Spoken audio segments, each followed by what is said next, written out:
Hello friends, આજે આપણે એક અલગ રીતે ભરેલા ભીંડાનું શાક બનાવીશું। એના માટે અહીંયા અમે ભીંડા લઈ લીધા છે। હવે ભીંડાને આપણે સમારી લઈશું। તો ભીંડાને આપણે સમારી લઈશું। આ રીતે વચ્ચેથી ભીંડાને કટ લગાવી દઈશું અને આગળ અને પાછળથી આપણે કાઢી અને વચ્ચેથી કટ કરી લઈશું। આ રીતે આપણે બધા ભીંડાને કટ કરી લઈશું। તો બધા ભીંડા આ રીતે કટ કરી લીધા છે। હવે એને આ રીતે આપણે વચ્ચેથી કટ કરી લઈશું।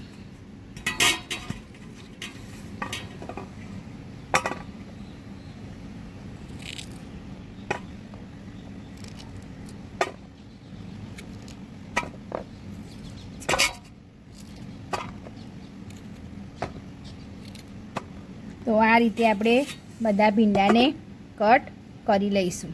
તો ભીંડા આપણે અહીંયા સરસ સમારી લીધા છે કટ કરીને। તો ભીંડા અમે સરસ કટ કરી લીધા છે।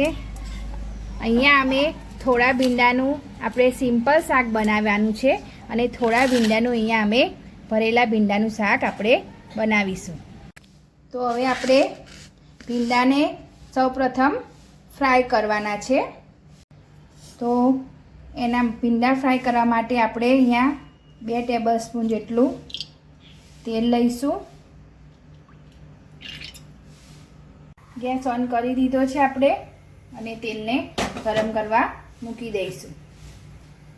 તો તેલ ગરમ થઈ ગયું છે। હવે આપણે ભીંડાને ફ્રાય કરી લઈશું। ધીમા તાપે ભીંડાને મસ્ત ફ્રાય થવા દેવાના।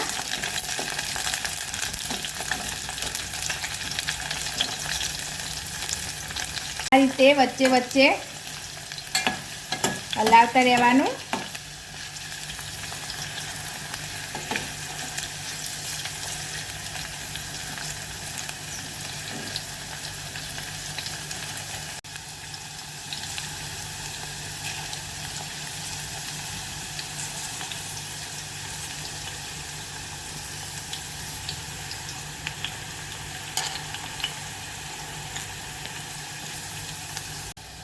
તો આપણા ભીંડા હવે ફ્રાય થઈ ગયા છે।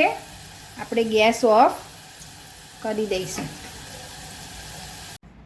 તો આપણે ભરેલા ભીંડા માટેની સામગ્રી રેડી કરી છે। એના માટે અહીંયા અમે થોડા ગાંઠિયા લીધા છે 1 ટેબલસ્પૂન જેટલા, થોડા 1 ચમચી જેટલા ખારી સિંગ લીધી છે। પછી ફોલેલા ચણા આવે છે 1 ટેબલસ્પૂન એ લીધું છે। 1 ટેબલસ્પૂન જેટલું લાલ મરચું લીધું છે। થોડી ટોપરાની છીણ લીધી છે। થોડી ભૂરું ખાંડ લીધું છે। થોડું આમચૂર પાવડર લીધો છે અને સ્વાદ અનુસાર મીઠું અને પીચોપ જેટલી હળદર લીધી છે। હવે આપણે ગાંઠિયા, સિંગ અને ચણાનો આપણે ભૂકો કરી લઈશું। સૌપ્રથમ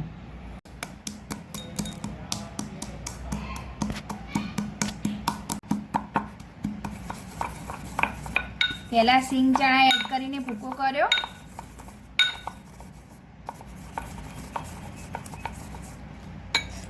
હવે એમાં આપણે ગાંઠિયા એડ કરી દઈશું અને પછી ગાંઠિયાનો પણ ભૂકો કરી લઈશું। તમે અહીંયા સેવ પણ લઈ શકો, ગાંઠિયા પણ લઈ શકો, ઝીણા ગાંઠિયા આવે છે એ પણ લઈ શકો, પાપડી પણ તમે લઈ શકો છો। અમારે ગાંઠિયા હતા એટલે અમે ગાંઠિયા લીધા છે અહીંયા।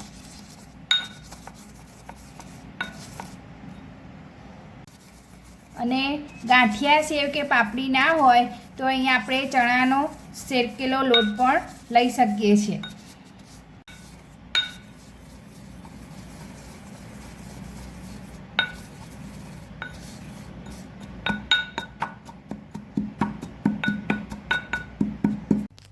તો ભીંડામાં હવે આપણે મસાલો એડ કરી દઈશું। એના માટે આપણે 2 મિનિટ માટે ગેસ ઓન કરીશું અને ગેસ ધીરો રાખવાનો। પછી આપણે જે ગાંઠિયા, સિંગ અને ચણાનો ભૂકો તો પ્રથમ એડ કરીશું। પછી ટોપરાની છીણ, હળદર અને મીઠું, ભૂરું ખાંડ અને આમચૂર પાવડર અને લાલ મરચું હવે બધું આપણે મિક્સ કરી લઈશું અને ગેસ ઓફ કરી દઈશું.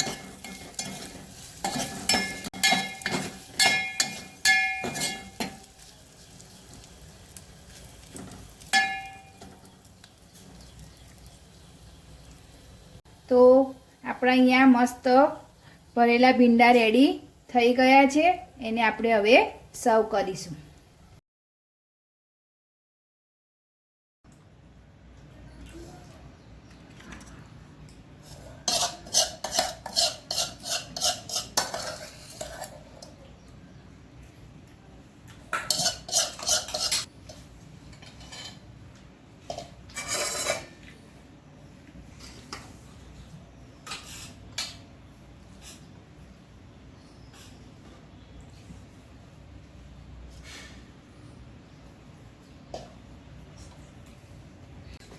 તો આપણે ભરેલા ભીંડાને સર્વ કરી દીધા છે. સાથે છે ગરમા ગરમ મસ્ત રોટલી.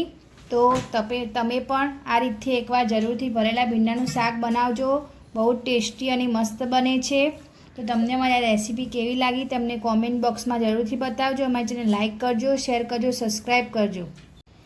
તો હેલો ફ્રેન્ડ્સ, આજે અમારા લંચમાં છે જીરા રાઈસ છે, દાલ તડકા, દાલ ફ્રાય, પછી ભરેલા ભીંડા છે, છાશ છે, રોટલી છે અને ડુંગળી છે. તો તમને અમારું આજનું આ લંચની ડીશ કેવી લાગી તે અમને કોમેન્ટ બોક્સમાં જરૂરથી બતાવજો. અમારી ચેનલને લાઇક કરજો, શેર કરજો, સબસ્ક્રાઈબ કરજો.